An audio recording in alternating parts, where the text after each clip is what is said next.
Senhora Vereadora, a Senhora Vereadora do Ambiente e Energia vai então... Muito Já boa vi, tarde. Catarina, começaste a gravação. Ok. Muito boa tarde a todos e a todas. Agradecer ao André, em primeiro lugar, pela disponibilidade de estar aqui connosco hoje, neste dia importante, simbólico, mas importante, que é o Dia da Terra, e que desta maneira decidimos também assinalar aqui na Câmara Municipal com esta iniciativa. Em boa hora, porque tenho ideia que, embora o projeto do André se chame Hortas LX, o André é de Setúbal, não é? Verdade. É isso, André. Muito obrigado pelo convite, antes de mais. Fico muito grato. Sim, sou de Setúbal e, aliás, Hortas LX acaba por ser uma semente do puro e simples que nasceu em Setúbal, ou seja, numa casa muito antiga, ali perto do Hospital de São Sebastião, no antigo bairro da Monarquina, onde tudo começou foi em Setúbal. Eu nasci em Setúbal, a minha família é toda de Setúbal. Que giro, somos vizinhos, porque eu também moro um bocadinho mais abaixo. Ok. E então foi. Nasci eu e nasceu o projeto em Setúbal, sim. Muito bem, muito bem. Pronto, nós decidimos contactar o André para termos a oportunidade de assinalar este dia. Para nós o tema das hortas é uma questão muito importante, quer sejam as comunitárias que temos nos nossos viveiros e que estamos também prestes a alargar o projeto para o Jardim da Algodeia. E desde já saudar aqui o chefe da DIEV que está aqui connosco também, a DIEV, que é a Divisão de Espaços Verdes da Câmara, algumas técnicas também da educação, da comunicação e os nossos munícipes, como é óbvio. Nós decidimos fazer este formato assim de workshop, mas depois com esta questão de podermos gravar e divulgar no nosso canal do YouTube para quem estiver interessado e quiser aprender mais sobre este tema, porque se tivermos em consideração que cada um de nós pode contribuir, nem que seja só com um bocadinho de verde, quer seja na sua casa, na sua janela, na sua varanda, com certeza que estamos todos, se juntarmos todos esses verdes pequeninos, estamos com certeza a fazer um verde grande que nos vai dar aqui alento para podermos cumprir estas metas todas, que ainda hoje estão a ser faladas e estão a ser tratadas a nível mundial e que muito nos devem nortear. Portanto, eu queria vos dizer que estamos muito satisfeitos com o facto de termos aqui o André e agradecer, e vou estar aqui muito atenta a ouvir, até porque eu também tenho alguns vasos na minha varanda, ver se eu consigo aproveitar aqui algumas dicas, não é? Para este fim. Só queria dizer mais uma coisa, nós hoje também quisemos homenagear as nossas hortas urbanas, que eu não sei se o André conhece e se os outros participantes deste workshop conhecem. Se não conhecerem, acho que estão todos convidados a ir um dia poder fazer uma visita no Viveiro das Amoreiras, onde temos os nossos 138, acho que são 138 talhões. Fizemos hoje um destaque também na nossa página da internet e no nosso Facebook, para que as pessoas fiquem a conhecer mais um bocadinho daquilo que são as hortas urbanas em Setúbal. Muito obrigado, vou ficar aqui a assistir atentamente e passo então a palavra ao André. Até já. Olá a todos, muito obrigado pelo convite mais uma vez. Realmente é muito gratificante poder receber este convite da parte da Câmara Municipal de Setúbal, uma vez que é a minha cidade natal, para poder aqui dar-vos um bocadinho de luz e assim de uma forma muito básica e muito mais prática e simples para nós podermos criar realmente o alimento mais próximo de nós. Eu sou o André Maciel, das Hortas LX, by Puro e Simples. Tenho 29 anos, tirei como formação Design de Equipamento Ecológico e Sustentável em Setúbal, aí onde eu nasci. Estudei Design de Equipamento e focalizei muito a minha formação para a ecologia e para a sustentabilidade já desde muito novo, ou seja, todos os materiais e todos os equipamentos que eu desenhava e criava era sempre com esse objetivo e já com essa mentalidade e com essa preocupação. Depois, mais tarde, fui para Coimbra tirar o curso de Agricultura Biológica e Produção Vegetal. E o meu grande objetivo foi sempre unir aqui estas duas áreas de forma a criar aqui uma sinergia saudável para o planeta, para nós, e principalmente conseguir produzir alimento orgânico, biológico, que muitas vezes é mais caro que o convencional, mas que toda a gente, eu acredito, que deve ter direito a uma alimentação saudável. E então é uma forma aqui de colmatar um bocadinho essa parte de não termos de estar só dependentes de um sistema que está agregado aqui a uma agricultura convencional muito precária e que nos traz muitas doenças para nós, seres humanos, e para o planeta e para o ambiente. E então acho que uma boa solução é nós sermos os nossos próprios agricultores em casa e tentar pelo menos produzir parte do nosso alimento. As vantagens são muitas. Aliás, criar uma horta até faz parte dos ODS, que é criar aqui mais espaços verdes, criar mais alimento perto de nós saudável. Um dos focos da agricultura das hortas LX é tomar conta daquilo que vai tomar conta de nós, que é a nossa comida, e depois, por consequência, que vai ter um impacto no ambiente e na nossa vida, na nossa rotina.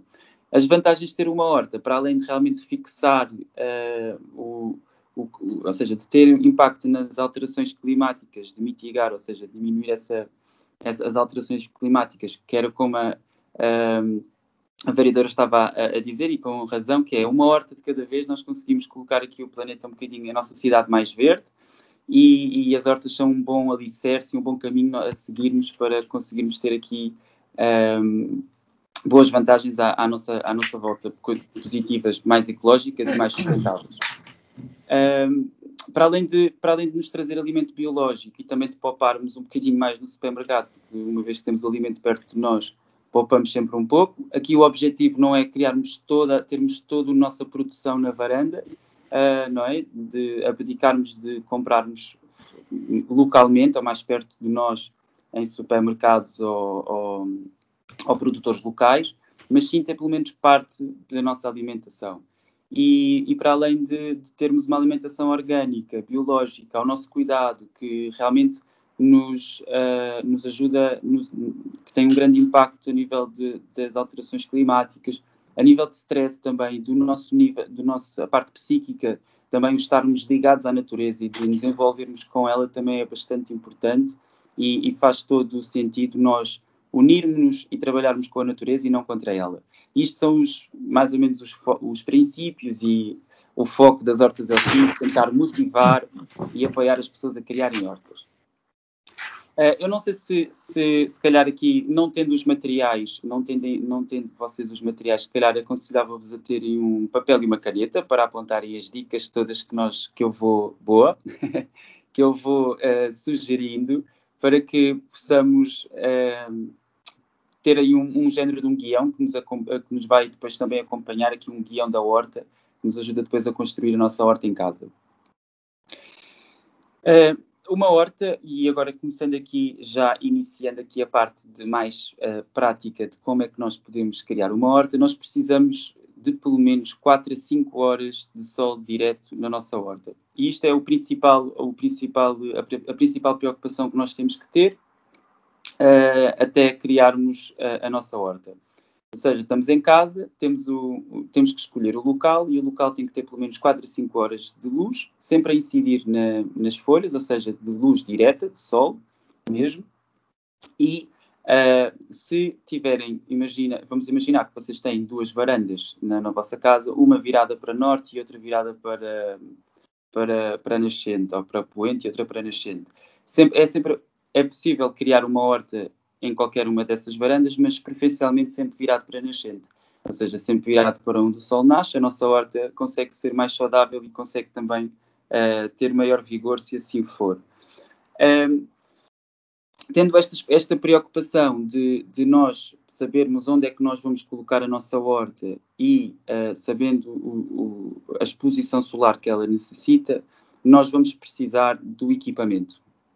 E é aqui que eu acredito que é possível uma horta em qualquer lado. E pode ser em vasos de terracota, pode ser em caixas de fruta, pode ser em paletes.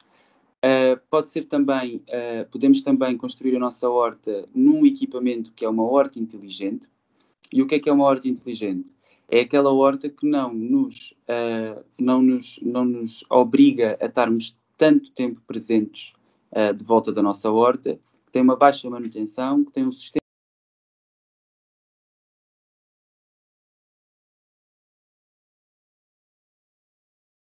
que tínhamos que estar a toda a hora de volta da nossa horta.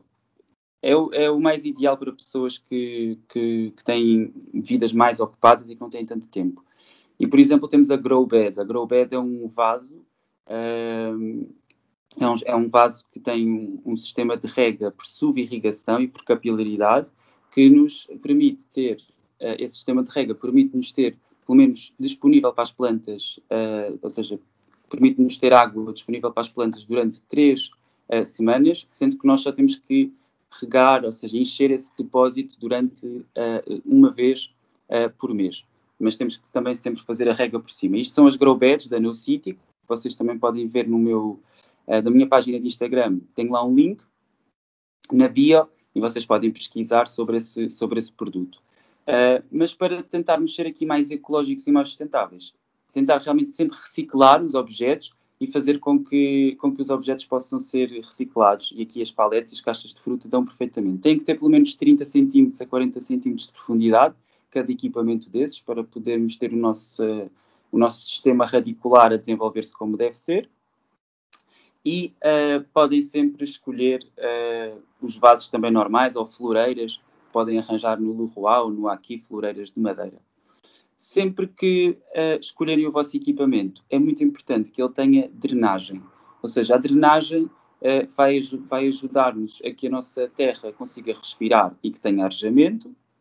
É muito importante ter isso em atenção. Todo o objeto que nós escolhermos, tentarmos sempre que ele não esteja completamente isolado e que tenha uma saída de água, e que essa saída de água seja para um outro objeto, que pode ser um prato ou uma caixa que esteja a guardar essa água para podermos regar novamente.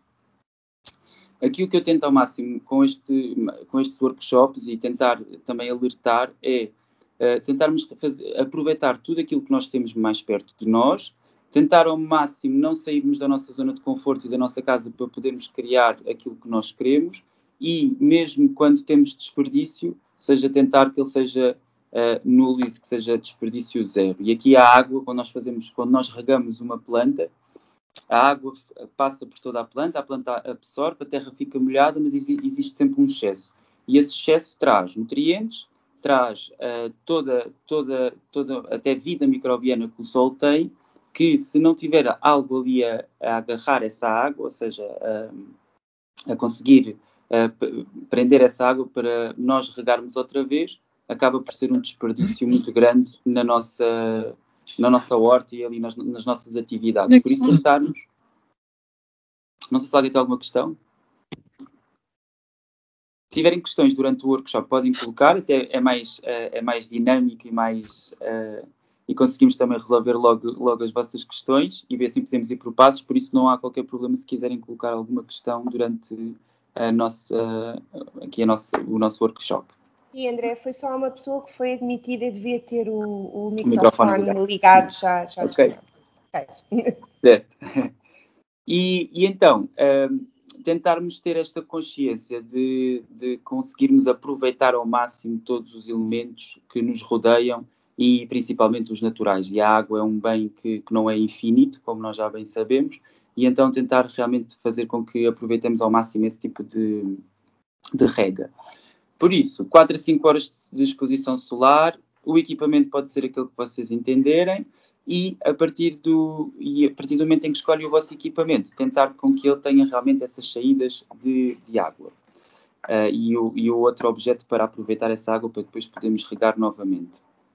A parte mais importante de uma horta, ou de qualquer canteiro, ou de qualquer horta mesmo que seja na terra, que vocês possam fazer, porque há pessoas que podem ter um bocadinho de terreno,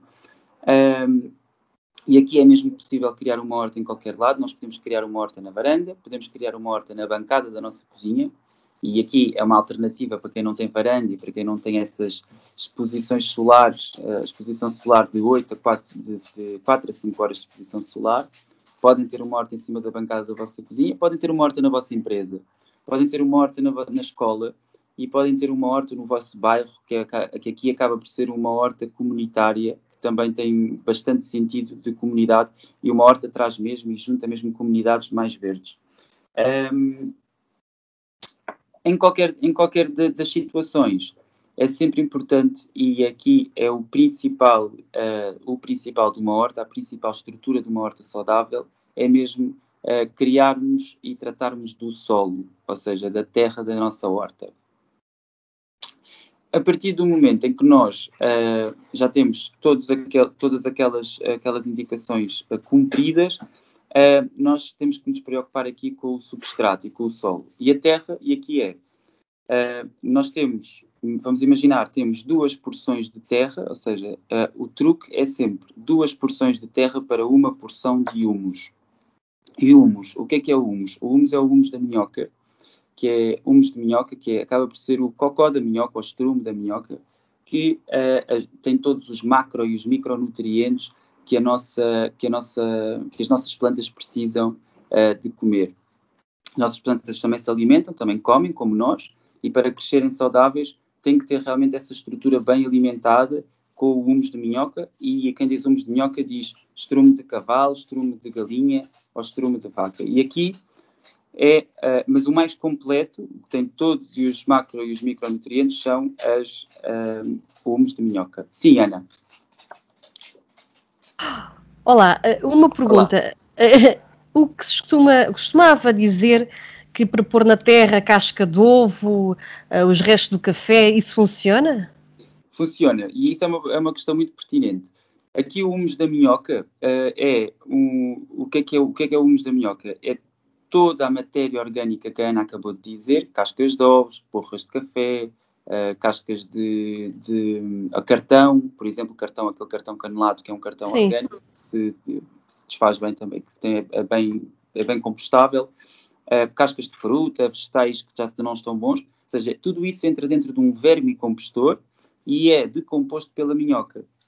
E as plantas só conseguem absorver, ou seja, só está na forma perfeita de absorção da planta quando passa pelo sistema digestivo da minhoca.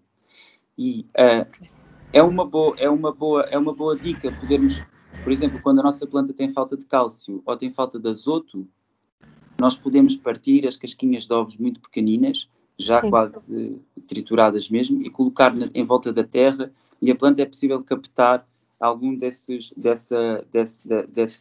nutrientes. Mas o ideal mesmo é criar, que é o que eu digo sempre, a curação de uma horta acaba por ser o composto, a compostagem, que é onde nós vimos o ciclo completamente a fechar. Toda a matéria orgânica da nossa cozinha vai se transformar outra vez em terra. E é aqui que se fecha um ciclo.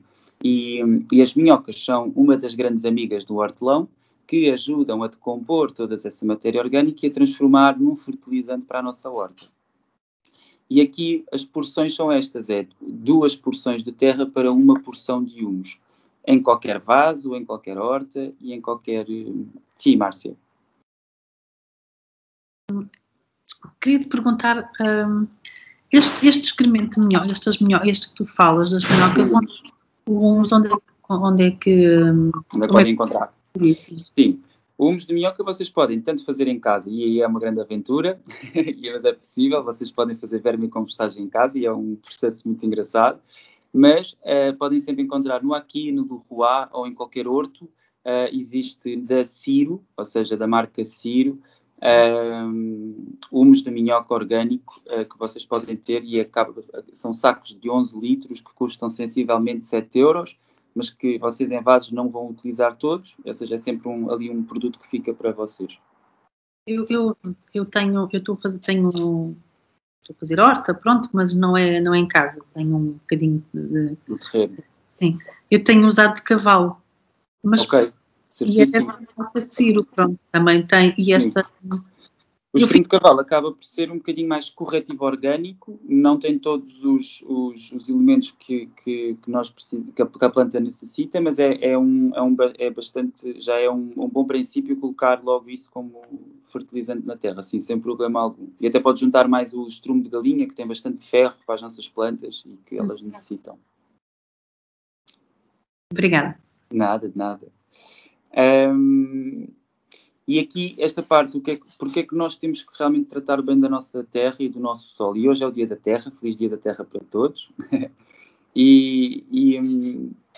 Eu também, agora, voltando aqui um bocadinho atrás, eu trabalho muito com os princípios e com a deontologia da permacultura, e a permacultura acaba por ser culturas permanentes, ou cultura permanente, e culturas de vegetais, e nossa cultura, aquilo que nós somos, e que se consegue estar em 3 pilares, ou seja, tem 3 pilares mestres, que é tomar conta do solo, é o primeiro, tomar conta da terra, tomar conta das pessoas e dos animais e partilhar os excedentes. Estes são os 3 princípios da permacultura e são dos 3 princípios também que as hortas LX têm, que é cuidar da terra, cuidar das pessoas, cuidar dos animais e partilhar tudo aquilo que existir a mais. E aqui a grande principal preocupação que nós temos de ter no início da nossa horta é preparar bem o solo, porque isso vai nos ajudar a que as nossas plantas nasçam saudáveis, não tenham tantas pragas associadas e consigam se proteger e defender mais com os macro e micronutrientes que elas estão a absorver. Acaba por ser como nós. Nós quando nós entramos na época de inverno, tentamos ao máximo proteger-nos das gripes, das constipações, com vitamina C, com a nossa forma como nos alimentamos, tentamos nos proteger ao máximo dessa forma. Aqui as plantas e as hortas também funcionam da mesma forma. Se tiverem uma boa base, que é a terra, com humus e com boa fertilização e uma boa rega, nós já estamos a conseguir prevenir as tais pragas e doenças que as hortas possam ter. Por isso, muito importante ter aqui uma boa fertilização da terra. Depois de feita essa mistura das 2 porções de terra para uma porção de humus de minhoca ou de qualquer outro estrume de animal herbívoro, nunca de animais carnívoros, temos que ter em atenção, nós podemos, por exemplo, isto é para tentar chegar mais se calhar às vossas dúvidas e vossas questões, mas vamos imaginar que temos um objeto de madeira, onde vocês querem construir uma horta lá dentro. O que é que eu vos aconselho a fazer? Tentar primeiro forrar esse equipamento de madeira, ou esse caixote, ou essa floreira, ou essa palete, com manta geotêxtil, e a manta geotêxtil vai ajudar-nos aqui também a criar arejamento e a fazer retenção de água e a não estragar a madeira, o vosso objeto de madeira. E podem também utilizar argila expandida. Argila expandida, oleca, que é aquelas bolinhas de argila, de barro, praticamente, que ajuda também na retenção e no arejamento do solo, e podem sempre pôr uma camada com 3 dedos de altura, 2, 3 dedos de altura é o suficiente para conseguir criar aqui este arejamento da nossa horta. Por isso, posta a manta de geotêxtil e posto o nosso fundo de argila expandida, podem colocar então o vosso preparado de humus e de terra na vossa horta. Uma vez feito aqui, cumprindo estes passos todos, nós podemos também, e temos que ter em atenção também à rega das nossas plantas, não é? Mas aqui é tentar ao máximo fazer com que seja de manhã bem cedo ou ao final do dia, para que não exista grande evaporação da água que nós estamos a regar. Mas rega básica, tanto se vocês fizerem plantações ou se fizerem sementeiras, tentar ao máximo fazer com que essas duas ações sejam sempre regadas logo a seguir. Ou seja, vocês semeiam, colocam a semente ou a planta e regam logo a seguir, seja qualquer hora do dia que for.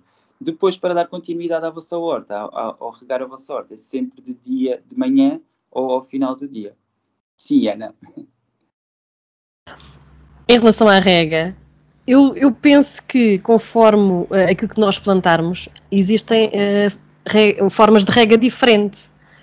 Porque, por exemplo, eu tenho uma floreira, eu não tenho uma varanda e é lá que eu ponho, não é?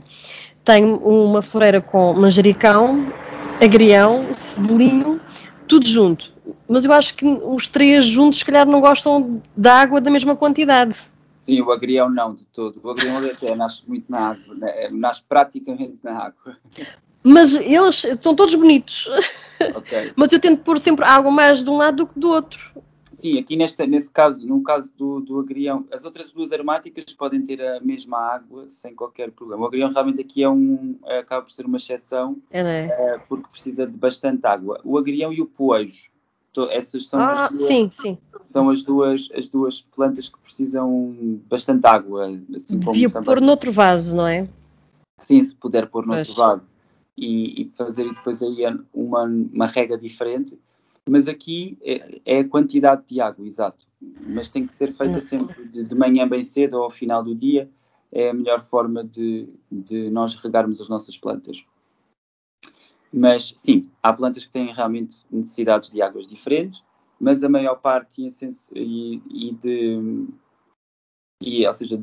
a maior parte, geralmente, todas têm quase a mesma necessidade hídrica. Ou seja, não temos aqui grandes exceções, mas o poejo e o agrião, por acaso, são duas espécies que precisam de muita água.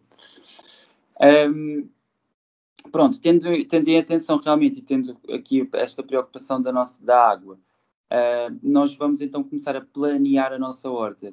E o que é planear a nossa horta? E aqui que entra também um bocadinho o design, que é, nós temos que, no sentido em que nós sabemos e percebemos como é que são as nossas culturas, como é que elas vão ser quando forem grandes, e é aqui que nós percebemos qual o espaçamento que temos que dar em cada plantação, mas aqui, regra básica, tirando as courgettes, que são plantas muito grandes, que têm que ter quase 1 metro de distância entre uma e a outra, ou plantar só uma semente de courgette num vaso grande, que é o ideal, porque são plantas muito grandes, que têm folhas enormes e que dão courgettes durante quase o verão inteiro. Então, como são plantas assim muito possantes, não podemos plantar com 1 palmo de distância.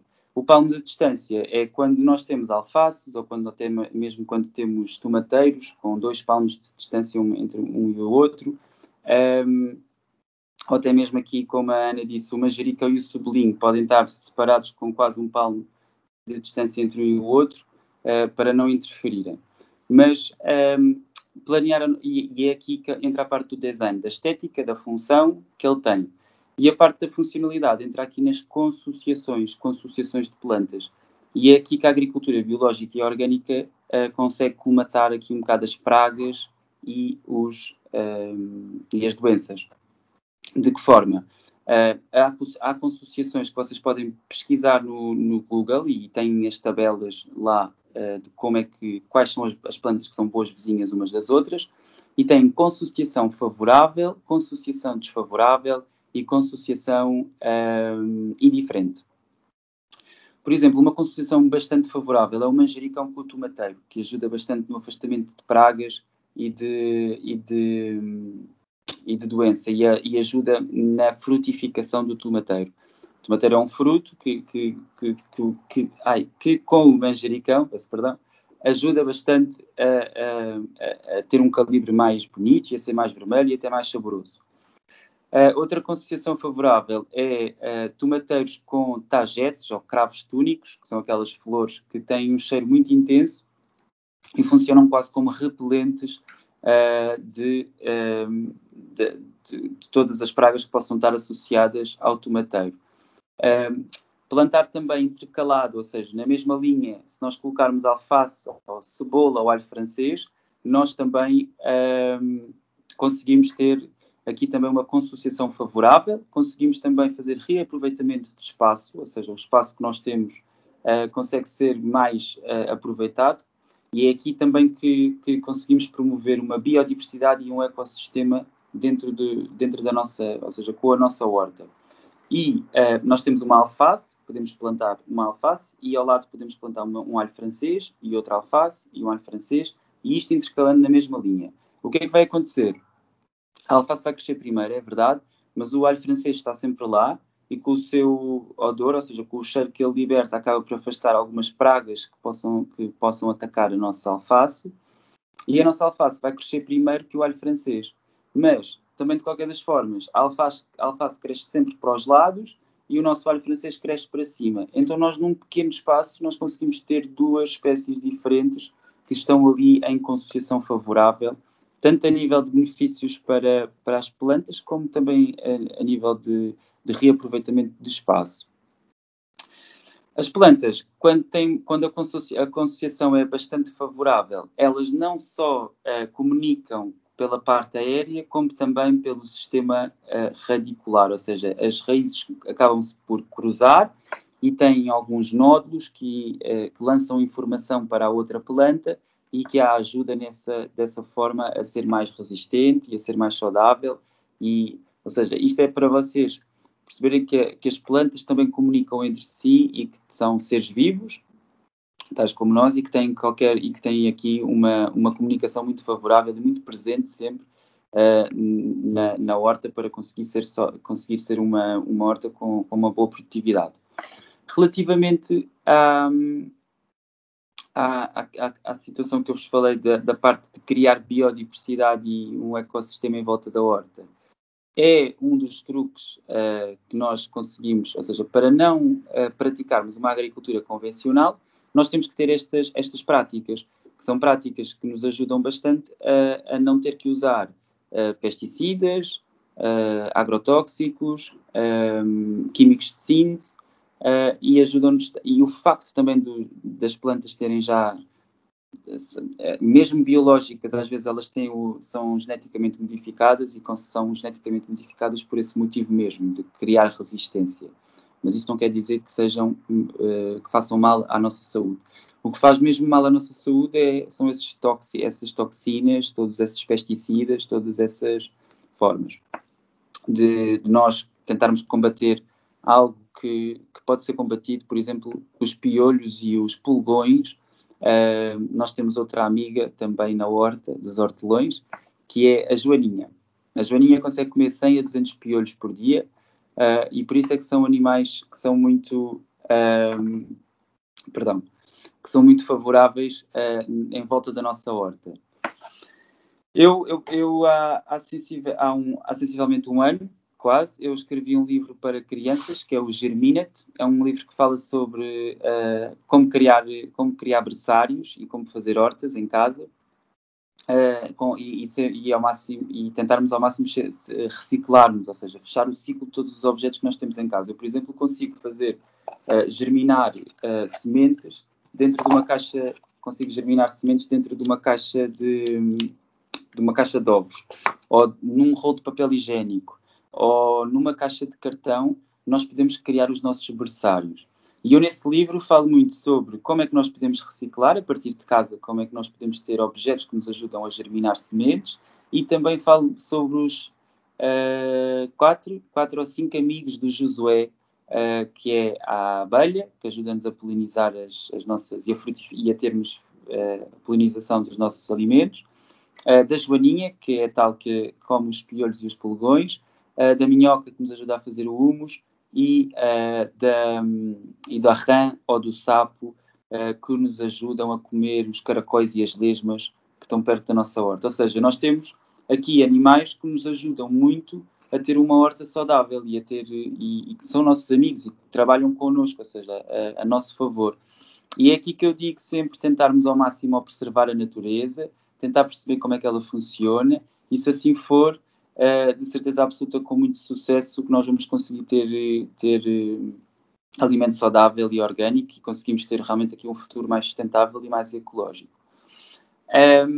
Relativamente aqui a estes objetos que nós podemos reciclar, então, antes ou seja, planear a nossa horta, eu digo sempre que é importante nós fazermos uma horta ao nosso tamanho.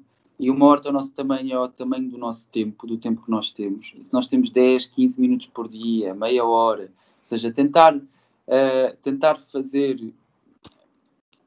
ao máximo com que a nossa horta não seja muito grande e que nós não tenhamos muito tempo para ela. Ou seja, aqui estamos a evitar o desperdício. Tentar mesmo criar aqui uma horta à nossa disponibilidade. E se tivermos que começar por uma horta, um vaso ou com uma alface, aconselho-vos a fazer, porque realmente é bastante gratificante podermos ver o nosso alimento a crescer por nossa causa. E só uma alface, ou só um manjericão, ou só uma salsa, ou só um coentro, já é ter uma horta em casa, e não é preciso ter aqui grandes terrenos com horta. Por isso, aconselho-vos a ter pelo menos essa experiência. E depois, a partir desse vasinho com uma alface, vocês vão tomando o gosto e vão conhecendo e vão avançando. Sim. André, posso fazer uma pergunta?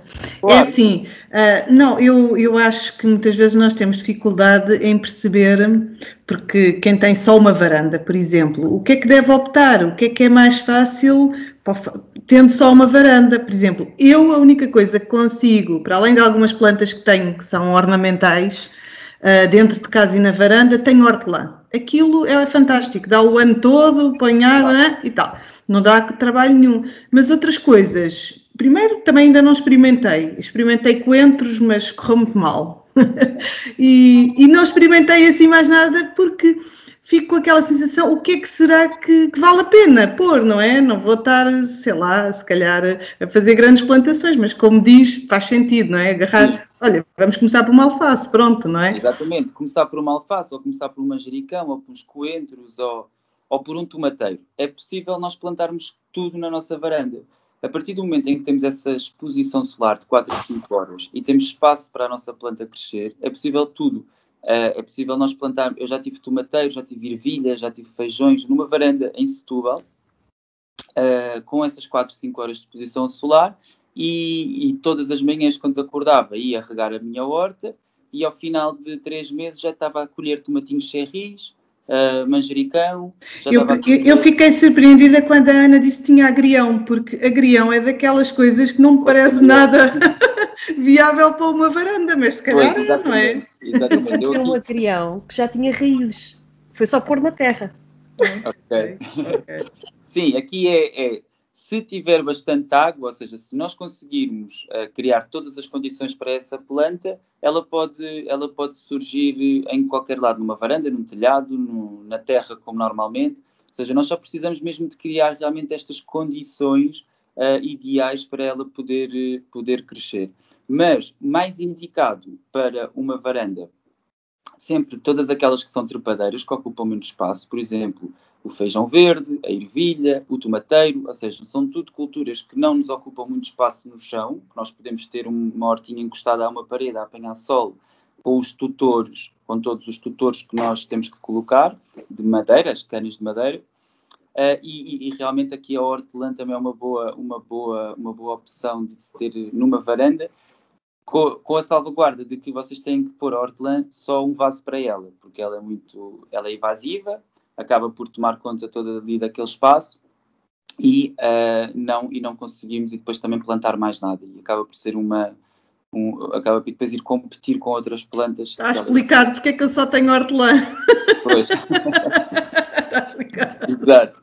E sempre que a nossa hortelã começar na fase da floração, ou seja, a dar flor, algumas dão, outras mantêm-se muito tempo sem o fazer, mas cortar essa parte apical para a planta não morrer, não chegar ao final do seu ciclo e tentar dar-lhe mais força e mais energia para ela rebentar e dar folhinhas novas e mais frescas para o chá, para fazermos um chá na hora, que é bastante ótimo para a digestão, depois de jantar ou depois do almoço. É um chá que é incrível para ajudar-nos a digerir, ou para dores de estômago também.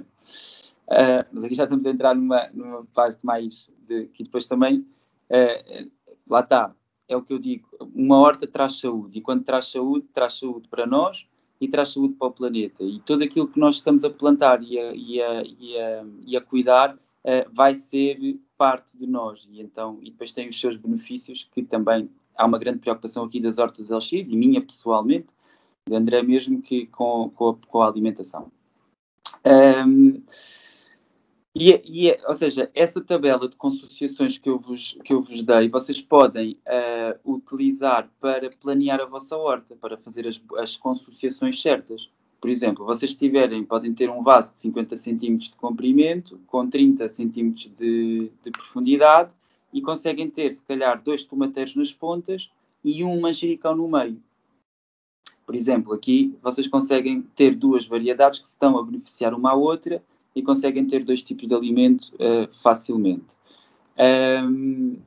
E ajuda-vos bastante a planear a vossa horta. Agora, claro que nós temos que criar sempre a nossa horta dependendo da nossa dieta, daquilo que nós comemos.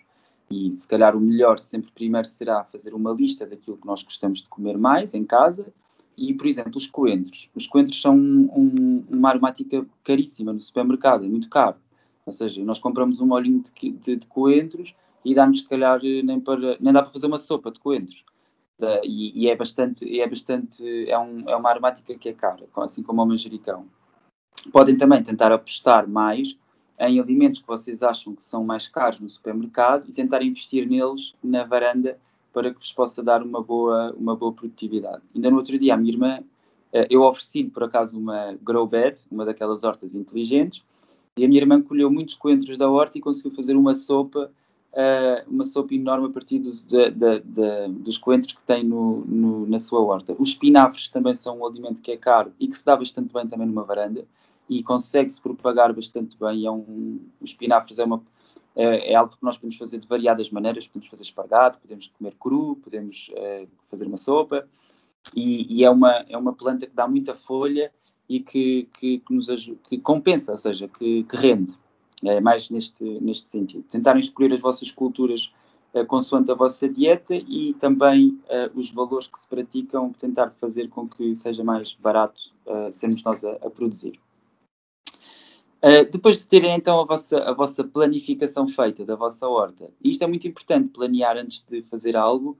Eu sempre que construo uma horta tento sempre ao máximo planear tudo, da forma mais, ou seja, vou sempre ao encontro do cliente, daquilo que ele quer e daquilo que ele gosta, e também tentar pôr sempre culturas mais altas para trás, culturas mais baixas, mais rasteirinhas para a frente, ou seja, ter estas preocupações para conseguir também perceber a sombra que faz, ou que as plantas fazem ou não fazem.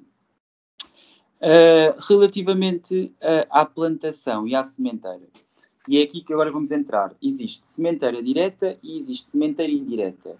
Todas as sementeiras diretas são todas aquelas que são feitas no local onde nós vamos colher. Por exemplo, cenouras e rabanetes têm que ser feitas obrigatoriamente num sítio diretamente.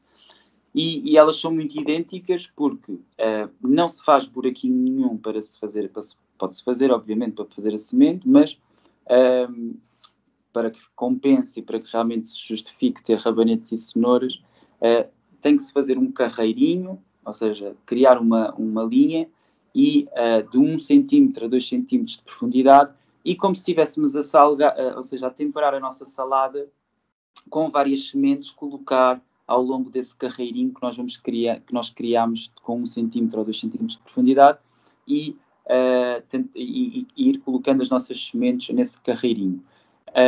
E depois cobrir ao de leve, não fazer muita pressão, não pressionar demasiado as nossas sementes para que elas consigam estar arejadas e consigam crescer.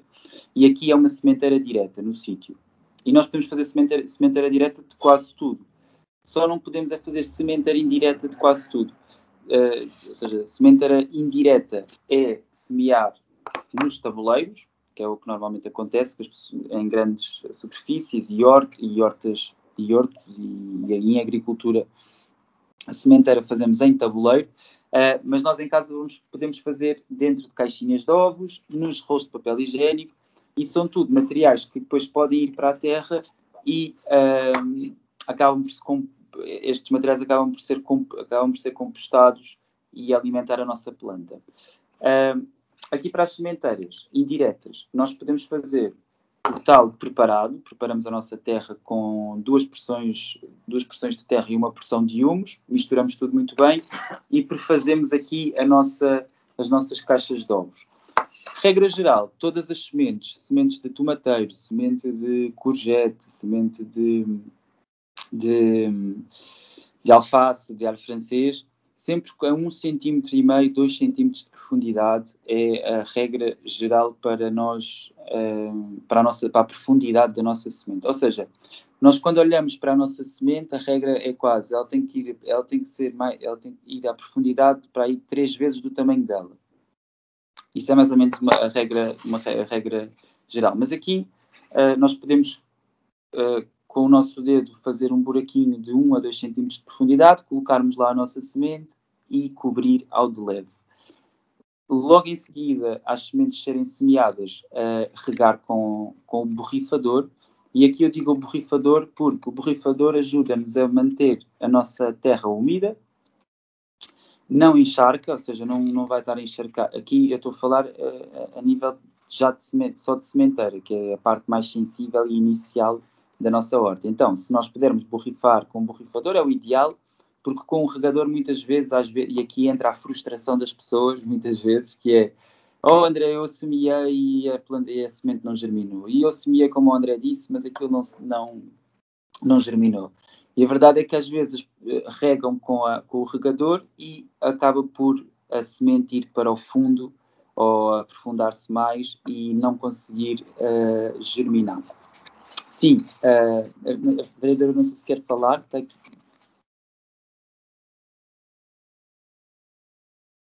Não, eu não consigo tirar a sinalização desde que pus há bocadinho, okay. Não sei se sou eu que estou a fazer alguma coisa mal, não. Pareceu-me ter aparecido outra vez. Não. Sim. E pronto, e por isso é que aqui eu digo a parte da sementeira tentar ao máximo com que ela que seja a partir com um borrifador, que é para conseguirmos manter aqui a umidade do solo e tentar ao máximo fazer com que isso resulte. Quais são as sementes que também podem ser semeadas todas juntas no mesmo buraquinho? E aqui a semente de courgette, a tomateira, a alface, a acelga, a beterraba, todas estas sementes é uma semente por cada alvéolo, por cada buraquinho. A semente de manjericão, ou seja, as sementes de manjericão, da salsa, dos coentros, do tomilho, todas essas que são sementes muito pequeninas, da salsa, dos coentros, do manjericão, do tomilho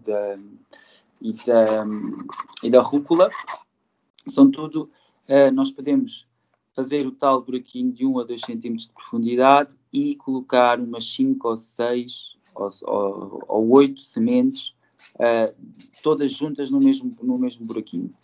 E aqui eu chamo estas sementes sociais, que são sementes que se dão bem todas umas com as outras, ou que só nascem, ou que só germinam quando estão em conjunto.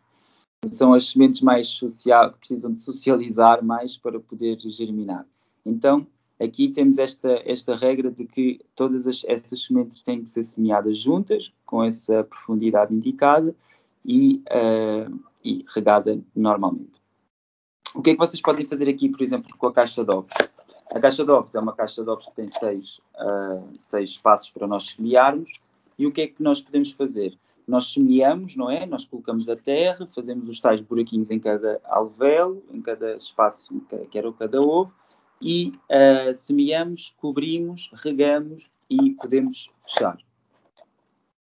E ao fechar, o que é que nós estamos a fazer? Estamos aqui a promover muito mais umidade, estamos aqui a promover que a rega que nós fizemos não vai evaporar tão depressa e as nossas sementes gostam muito de germinar bem mais ao escuro, ou seja, elas só germinam no escuro com o calor, com a temperatura e com a umidade certa.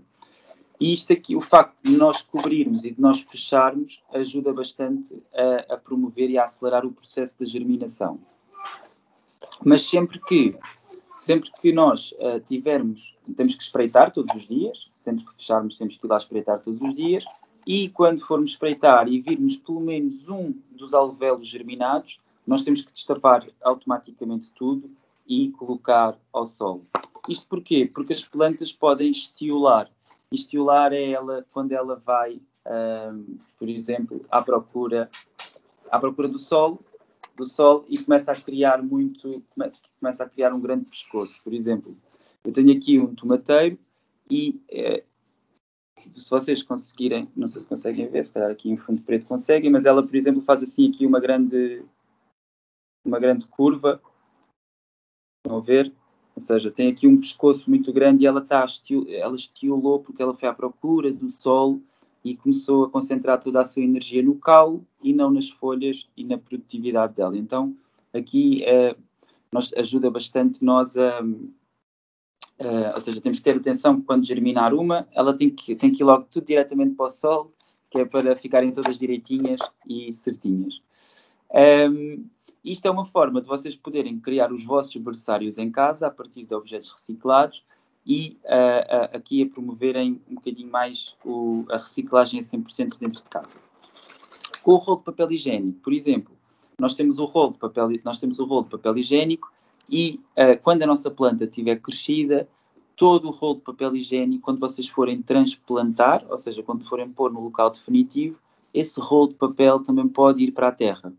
E aqui estamos a criar aqui, a fechar o ciclo, e esse rolo de papel pode depois ser absorvido pela terra, pela água, e ali acaba por alimentar depois a nossa planta. Relativamente a plantações, sempre que nós estivermos a fazer plantações, eu aqui posso-vos mostrar uma courgette, ou seja, isto é uma courgette com 1 mês e meio, ou seja, e é só assim, pequenina, ainda nem sequer tem courgettes nem flor. E sempre que nós formos plantar, tentar sempre... Aqui, pronto. Isto foi feito em alvéolos, em sementeira indireta, ou seja, eu plantei no meu tabuleiro e agora tiro e vou plantar na terra. E sempre que plantar, tentar nunca pôr terra por cima, ou seja, nunca tentar tapar esta parte da planta. Ou seja, sempre por volta e deixar esta parte descoberta para não criar umidades aqui no calo e fazer com que se crie aqui umidades que depois vão criar fungos e bactérias na nossa planta. Por isso tentar sempre ali junto do pezinho da nossa planta que ela seja arejada.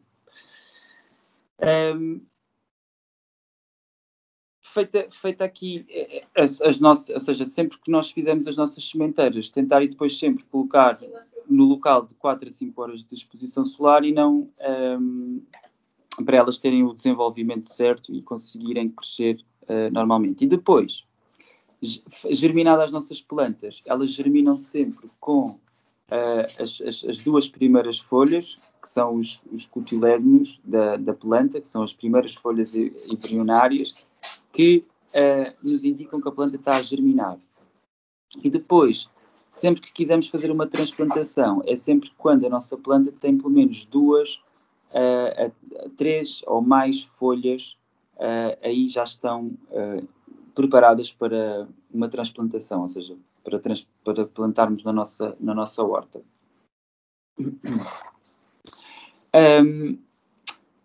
Feitas as nossas sementeiras, e aqui vocês podem sempre optar, e eu aconselho sempre que optem por sementes de agricultura biológica, que é que tem uma capacidade de germinação incrível e que ou seja, tem todo o tratamento dela, todas as práticas que foram feitas foram biológicas e orgânicas e amigas do ambiente. E eu aqui posso-vos dar a indicação da loja online das Sementes Vivas. Sementes Vivas é uma que vocês conseguem a nível ou seja, em formato online tem um catálogo que vocês podem escolher todas as variedades que vocês entenderem e eles entregam em casa muito rápido também, são um dos parceiros das Hortas LX e eles entregam em casa de uma forma muito rápida. Vocês podem escolher, tem muitas e muitas e muitas variedades que vocês podem escolher para a vossa horta, para aquilo que vocês pretenderem semear. E sempre atrás de cada saquinho de sementes vem, e eu agora esqueci-me aqui de uma coisa muito importante, que é, quando nós estamos a planear a nossa horta, nós temos que ter em consideração as nossas culturas, dependendo da estação do ano em que nós estamos. Então temos que olhar sempre, é como na moda, existem culturas de primavera, verão, outono e inverno. E aqui a natureza funciona também da mesma forma, há espécies e variedades específicas para cada altura do ano. Então, tentar sempre seguir esse calendário para que exista sucesso. Esta é a melhor altura deste workshop, porque vale quase tudo. Estamos na primavera e vale pôr quase tudo na terra, que germina realmente com uma grande facilidade, e é tempos de termos muita coisa de melão, melancia, tomates, feijão, ervilha, alfaces, morangos, ou seja, morangueiros. É a altura de termos muita coisa e de vocês poderem escolher. Depois lá para o inverno é que já começa a ficar um bocadinho escassez. E isto, o que é que isto nos mostra também? Mostra-nos também que nós temos que nos alimentar de produtos sazonais, ou seja, de produtos da época. E isto é uma forma de nós conseguirmos criar sustentabilidade na nossa cidade, de conseguirmos criar aqui uma boa base alimentar e uma boa base de prática agrícola, porque estarmos a produzir alimentos que não são da época. No fundo, eu sei e percebo e acredito que o que está na pirâmide, o que está lá no topo da pirâmide é o dinheiro, e as pessoas querem fazer dinheiro e querem realmente ter dinheiro, e isso às vezes, e por ser a primeira da pirâmide, às vezes mete em risco muitas coisas, a nossa saúde e a saúde do nosso planeta. E aqui não é importante, aqui o importante não é o dinheiro, mas sim a nossa saúde. E então eu aconselho sempre a consumirem, e uma horta traz isso, traz saúde e traz essa percepção de que nós temos que produzir sazonalmente e que temos produtos específicos para cada altura do ano. Por isso, comer tomates no inverno não é assim não é muito saudável. Porque para além de não serem biológicos, são tomates de estufa e que têm muitos venenos para que não sejam atacados pelas pragas, e têm também muitas hormonas no solo para estimular o crescimento dos mesmos. Tentar ao máximo aqui nas hortas LX, nós tentamos ao máximo fazer com que a pessoa se preocupe com a origem do seu alimento. A partir do momento em que nós soubermos de onde é que veio o nosso alimento e tivermos a certeza absoluta de que ele é saudável e o pudermos consumir, vai ser um grande passo para nós podermos realmente diminuir muitas doenças na nossa vida e tentarmos ser mais autossustentáveis. E tentar também sempre com que... é quase que eu por acaso digo muitas vezes que se nós podemos escolher o nosso médico de família, porque é que não podemos escolher o nosso agricultor, não é? O nosso médico de família acaba por cuidar de nós e nós confiamos nele, porque é que não deveremos também confiar de quem produz a nossa comida? Ou onde é que nós vamos comprar a nossa comida? É feita aonde? É feita como? E todas estas preocupações têm que ser incutidas em nós, porque somos nós que no fundo fazemos o mercado. Somos nós que consumimos, e tudo aquilo que nós consumirmos vai ser aquilo que vai estar nas prateleiras. E se não consumirmos aquilo que estiver nas prateleiras, as pessoas, os produtores e todas as pessoas começam, ou seja, as grandes superfícies começam a ficar mais alertas para isso e a ir mais ao encontro do consumidor. E se o consumidor for mais sustentável, o sistema e toda a comunidade torna-se mais ecológica e mais sustentável também. Por isso nós somos uma parte muito ativa e muito importante nesse tipo de escolhas. E no fundo é tentar aqui promover isso um bocadinho em todos, lançar a semente em vocês e a partir daí vocês já sabem o que é que têm que fazer, que é regar ao final do dia, todos os dias de manhã e ao final do dia, para que possa germinar, e espero que assim seja. Muito importante também, ou seja, a partir do momento em que nós já sabemos como é que nós podemos criar uma horta tradicional, orgânica e biológica, 4 a 5 horas de sol, terra e humus, o nosso equipamento, a profundidade das nossas sementes, as consociações, que nós podemos juntar plantas que não são da mesma família, mas que se beneficiam todas umas às outras, ter muita atenção à rega. Aqui existe uma grande preocupação com a rega, como é que nós sabemos que a nossa planta precisa de água. Ela acaba por comunicar connosco, não é? Dando aqui sinais de mais amareladas, mais murchas, elas acabam por comunicar e por falar connosco dessa forma. Se nós conseguimos observar bem a natureza, ela comunica connosco. Aqui a forma é mesmo colocar o dedo na terra e tentar, ou seja, colocarmos a mão na terra e tentar perceber se ela está úmida, se está muito molhada, se está muito seca.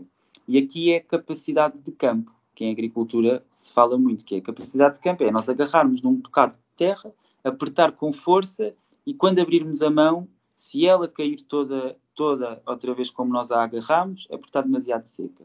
Se nós apertarmos e ela ficar condensada e não pingar água, ou seja, se ela ficar toda junta, se ficar com a forma da nossa mão, é porque está com uma boa capacidade de campo, ou seja, está com uma boa retenção e consegue estar a ter uma boa retenção de água, e a terra está úmida e suficientemente úmida para as nossas plantas estarem saudáveis. Se nós apertarmos com muita força a nossa terra e começar a pingar água, é porque já está encharcada, e encharcada é mau sinal, porque a boca da nossa planta, que é a raiz, acaba por sufocar ou afogar-se e pode também acabar por apodrecer, e depois acabamos por não ter as nossas culturas. Por isso, ter muita atenção aqui à terra, e não ter medo de ter o contacto direto com as plantas e com a terra, e ir para a horta é sairmos de lá sujos. É um bocado com terra na mão, com terra na roupa, é de sairmos lá, é vestirmos a nossa roupa mais confortável e estarmos ali a mexer na terra sem medos e estar em contacto com a natureza. Esse é o que nos faz muito bem a nós e à nossa mente e à nossa cabeça e às vezes temos tantas rotinas e tantas preocupações que eu digo muitas vezes que estar na horta é estarmos connosco. E estarmos connosco temos de estar sem medos e sem grandes preocupações de como é que estamos vestidos ou não, ou se estamos a sujar ou não. E estar na horta é isso, é estarmos livres. E promove muito, muito essa liberdade connosco. Pronto, e aqui são todas as práticas mais tradicionais que nós podemos ter numa horta, mas agora vocês dizem-me, perguntam-me, olha André, mas eu não tenho uma varanda. André, eu tenho a varanda, mas não tenho 4 nem 5 horas de sol. Eu não vou conseguir ter uma horta. E isto são tudo condições que nos fazem crer que nós não vamos poder ter uma horta, mas podemos ter uma horta sim, mesmo sem as varandas e sem a exposição solar. Nós temos aqui 2 práticas que são alternativas, que nós podemos adotar em casa, de uma forma muito simples, que é os germinados e o regrow. Os germinados acaba por ser microgreens, ou seja, sementes que nós colocamos em água e que elas germinam e que nós nos alimentamos dela na primeira fase do seu ciclo.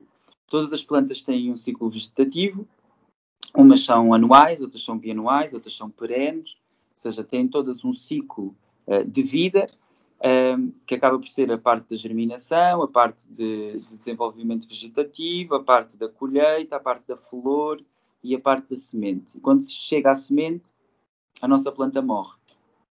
Mas morre a dar muita vida, que são as sementinhas que nós vamos depois utilizar para semear outra vez e voltar a ter a mesma espécie.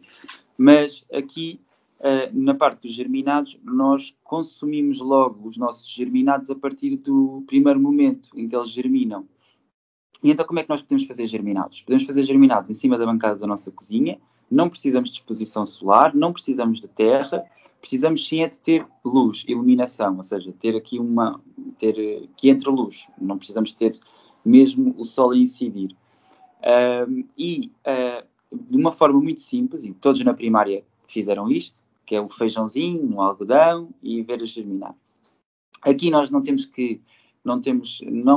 obrigatoriamente que pôr algodão, mas, por exemplo, com lentilhas e feijão mung, nós podemos pôr dentro de um frasco de vidro com água, podemos pôr até metade de sementes e depois a outra metade com água, e ao final de 12, e não fechar o frasco, ou seja, não fechem o frasco, e ao final de 12 horas vocês conseguem ter já as sementes a preparar o seu sistema radicular. E ao final de 3 dias ou 4 dias vocês já têm alimento em cima da bancada da vossa cozinha. E os germinados são o quê? São um super alimento. Por isso, quanto mais pequeno for o nosso alimento, ou quanto mais vivo e na fase inicial ele tiver, mais nutrientes e mais energia ele tem para o nosso organismo. Por isso, aqui os germinados são mesmo um super alimento para qualquer pessoa usar em saladas, em carnes, em peixe, e é um alimento bastante saudável. Vocês podem fazer germinados de lentilhas e de feijão mung desta forma, dentro de um frasco de vidro, com água, e mudar sempre a água de 2 em 2 dias. E quando nós vamos mudar essa água de 2 em 2 dias, nós podemos mudar essa água para um vaso na nossa casa, uma planta ornamental para a nossa horta, ou seja, tentar sempre aproveitar ao máximo a horta, a água que nós não desperdiçar. Oi, tinha aqui o meu cão a fazer uma visita, peço desculpa. Entretanto, os germinados, nós podemos fazer dessas 2 variedades dentro dos frascos de vidro de feijão mung e de lentilhas, e lentilhas podem ser as laranjas, as verdes, e sempre optem pelo biológico, sempre por alimento biológico. Ou se não for biológico, porque o biológico tem que ter o certificado A agricultura biológica não é uma agricultura que precisa de uma certificação, mas nós podemos fazer a nossa agricultura em casa, é biológica, só que não tem o certificado, mas é nossa, por isso. Tentem arranjar sementes ou essas sementes em locais que vocês confiem e que possam vir a germinar. Outras sementes que vocês podem germinar, que é sementes de coentros, sementes de rabanete, sementes de aipo, sementes de salsa, sementes por exemplo, de manjericão também é bom, mas as sementes, as germinados de manjericão não é muito usual. Mas pronto, todas estas sementes de coentros, de rabanetes, de salsa, de aipo, vocês podem colocar, por exemplo, num prato, e nesse prato forram o prato com o algodão, forram mesmo o pratinho todo com algodão, borrifam o algodão todo, até ficar mesmo encharcado, e depois espalham todas as sementes por cima desse algodão e calcam. E depois de estar tudo calcado, vocês borrifam outra vez, e aqui é em cima da bancada da vossa cozinha com luz. Ao final de 3 dias, 4 dias, vocês têm os vossos germinados prontos para serem consumidos. E aqui vocês não estão, aqui nesta prática, não é preciso estarem a mudar a água de 2 em 2 dias, porque vocês têm que borrifar, porque o algodão vai absorver a água e depois vai entregar às sementes para elas germinarem. E aqui vocês não precisam de fazer alteração de água, precisam de sempre ter um borrifadorzinho ao pé para borrifarem as vossas sementes, para germinarem. Isto é relativamente aos germinados. Relativamente ao regrow, o regrow é dar uma segunda chance ao nosso alimento. E dar uma segunda chance. E eu peço desculpa não ter aqui nenhum exemplo, porque eu tinha, que é o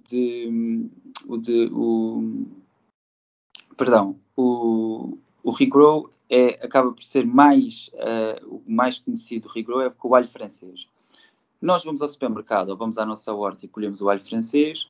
E qual é a parte que nós não vamos consumir do alho francês? Apesar de haver várias formas de conseguirmos consumir essa parte do alho francês, que é a raiz, não é? Acabamos por agarrar no alho francês todo, ele vai todo para uma sopa, ou para um refogado, ou para qualquer prato, e a raiz acaba por ir para o lixo. Mas a verdade é que a raiz do alho francês pode nos dar um outro alho francês. E é aqui que é fazer o regrow, desperdício zero, tentar ao máximo aproveitar a nossa comida, a comida que nós temos em casa, e a verdade é que se nós colocarmos a raiz dentro de água, dentro de um copo com água, e ficar só a raiz submersa, nós conseguimos voltar a ter um novo alho francês. E nós podemos fazer 2 coisas com esse alho francês. Ou consumi-lo, comer, e usá-lo outra vez no nosso prato, ou deixar finalizar o ciclo.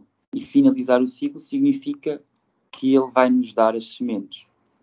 E podemos nos primeiros dias, podemos colocar esse alho francês em água e ele fica ali a revitalizar um bocadinho com a raiz, ou seja, a raiz começa ali a ficar mais crescida e mais saudável, e vocês, passados 2 dias, 3 dias, podem transplantar para a terra. E aí, na terra, ele vai finalizar o seu ciclo, vai crescer o caule no centro do alho francês e vai dar uma flor, que é um pompom, acaba por ser quase um pomponzinho, que depois tem várias florzinhas, e cada flor dessas vai ser uma semente de alho francês, que são centenas e centenas de alhos franceses que nós, no fundo, se deitarmos a raiz para o lixo, estamos a deitar muitos alhos franceses para o lixo. Pelo menos um estamos a deitar, mais um estamos a deitar porque ele vai dar mais um. E se quisermos, então, se formos mais a fundo na questão, temos aqui também, estamos a deitar muitas sementes fora, que acaba por ser alimento também. E isto é uma prática que eu não digo que seja... eu faço isso em casa variadas vezes, sempre que tenho alho francês, eu já não deito a minha raiz fora, mas das duas uma, ou coloco para regrow, ou coloco a raiz do alho francês no forno, e ela fica tipo chips, fica assim meio estaladiça e é bastante saboroso também. Se vocês quiserem experimentar, lavar bem a vossa raiz, colocá-la no forno, desidratá-la no forno, e para vocês comerem também é um bom pitel.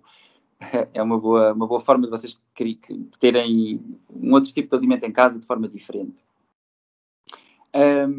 Desculpa, também dá com alface. O regrow? Sim. Pois, aqui é tentar sempre alimentos que tenham a raiz. A alface, normalmente, quando nós vamos ao supermercado, ela acaba por não ter a raiz, não é? E acaba por ser mais difícil. Mas, por exemplo, com a couve-flor eu já tentei, já consegui. Com a beterraba também já consegui. Mas aqui a beterraba nós não voltamos a ter outra beterraba. Voltamos a ter folhas de beterraba que se pode comer. A folha da beterraba, a rama da cenoura, a rama do alho francês também se pode comer. Ou seja, aqui a beterraba, se nós cortarmos a parte ou seja, se cortarmos a parte de onde sai a rama, porque muitas vezes no supermercado, eu agora tenho sempre comida da minha horta, então colho sempre tudo com ramas e tudo como é. Mas se vocês forem ao supermercado, veem a beterraba normal e do sítio de onde sai a rama vocês cortam essa zona, que também iria se calhar para o lixo, podem colocar em água e volta a crescer a rama da beterraba. E aí podem também depois utilizar em bolos, em red velvet ou em pratos, em sopa.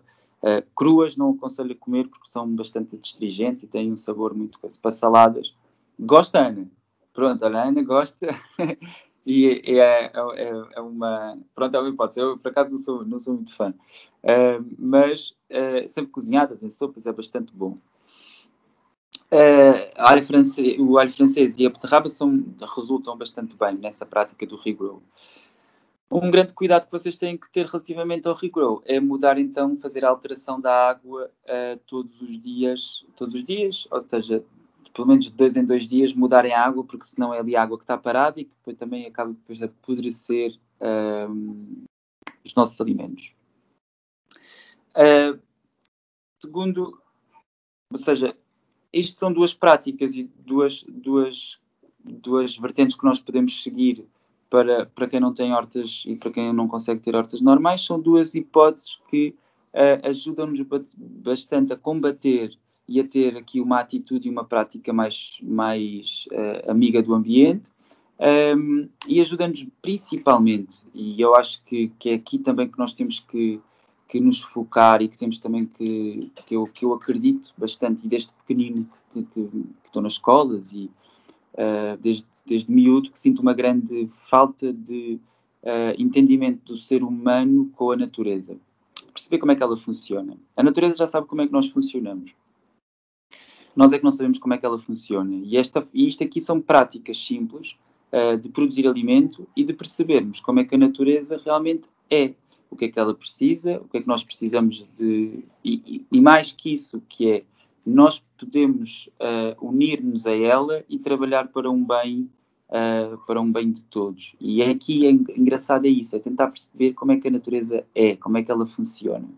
Os tomates não vêm debaixo da terra, o leite não vem do pacote, as frutas não vêm do supermercado. Existe sim muito trabalho dos agricultores e das pessoas que estão a fazer a nossa comida. A agricultura só existiu para produzir comida para nós. A Revolução Verde, que é uma revolução que é verde, que tem um nome muito bonito, mas que não foi nada bonito, porque foi na altura que se começou a entrar os agrotóxicos e toda essa manipulação da natureza para nos poder dar alimento a nós, que somos muitos. E por sermos muitos, então, houve aqui esta necessidade de criar estes mecanismos que não são bons para poder produzir alimento para nós. Mas é realmente tentar termos mais consciência do que é a natureza e de como é que a natureza funciona.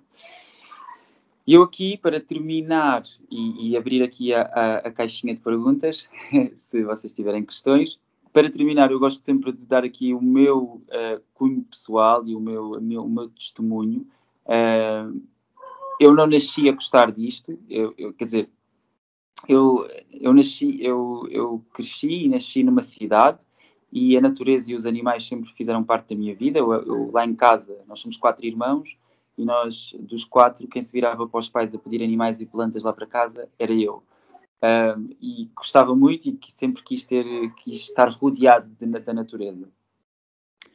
Mas realmente uma das coisas que me fez seguir este caminho foi por sentir... Eu estive em várias quintas de permacultura e estive em várias comunidades ecológicas. E a permacultura, apesar de ser um conceito que foi criado nos anos 60 pelos hippies, não é menos por isso, e eu sempre acreditei que pode ser realmente o futuro, a permacultura, porque é uma forma de vida, é uma forma de estar, é uma forma de ser, é uma forma de viver, e é uma forma de viver melhor em comunhão com a natureza e em comunhão com os outros também, com as outras pessoas, com a comunidade toda. E estamos todos a trabalhar para um objetivo.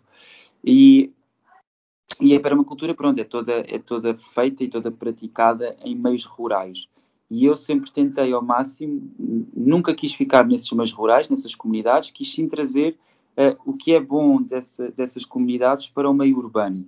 E eu acho que é possível. E com a permacultura é possível nós conseguirmos construir aqui esses espaços mais verdes, conseguirmos ter mais consciencialização, trabalharmos mais em comunidade e em comunhão. E conseguimos promover mais natureza na cidade. Relativamente aqui ao que me dá mais ânimo e o que eu mais gosto e porque é que eu gosto mesmo de fazer isto e gosto de passar esta mensagem, é principalmente porque aos 13 anos perdi a minha mãe com cancro e ela teve 4 anos muito doente, mas eu era muito pequenino e conseguia perceber que ela, no último ano, alterou completamente a sua alimentação. Começou a comer menos carne, começou a comer menos peixe, começou a preocupar-se de onde é que vinha o seu alimento e começou a alimentar-se muito melhor. Eu adorava quando a minha mãe me ia buscar à escola e nós íamos ao naturista, que era uma casinha cheia de ervas, cheia de plantas, e ela conseguiu, ou seja, a partir desse modo de vida, alterou um bocadinho para a parte mais de preocupação alimentar e conseguiu bastante conseguir arranjar defesas para as quimioterapias e começou realmente a melhorar. Eu via o cabelo começava a crescer, a pele dela começava a ficar melhor, ou seja, nós somos mesmo aquilo que comemos e muitas vezes aquilo que comemos é o veneno que está na mesa e muitas vezes é por não sabermos, eu também não sabia e aqui é para vos tentar explicar um bocadinho o meu histórico e perceberem porque da grande vontade que eu tenho de passar esta mensagem às pessoas, porque tive não só um caso em casa de cancro, não é que foi a minha mãe, mas também o meu pai há 1 ano e meio faleceu com cancro, e eu tentei sempre ao máximo fazer com que eles pudessem alimentar melhor e que muitas dessas doenças, apesar de serem genéticas, são muito potenciadas pelo aquilo que nós comemos. Por isso, eu preocupo-me sempre com aquilo que eu como e mais que isso, tento perceber de onde é que vem a minha comida e que impacto é que ela tem no planeta e na saúde das pessoas. Porque se nós vivemos numa casa, é esta que é de todos, que é o nosso planeta. E se pudermos todos contribuir para ela, melhor ainda. E naquilo que eu vos puder ajudar para que isso aconteça, estarei sempre aqui e tenho muito gosto até de ir visitar as hortas urbanas de Setúbal, que ainda não conheço e que quero conhecer, e até mesmo até podíamos criar uma todos em conjunto e perceber na prática mesmo como é que a natureza funciona e como é que podemos ter alimento perto de nós.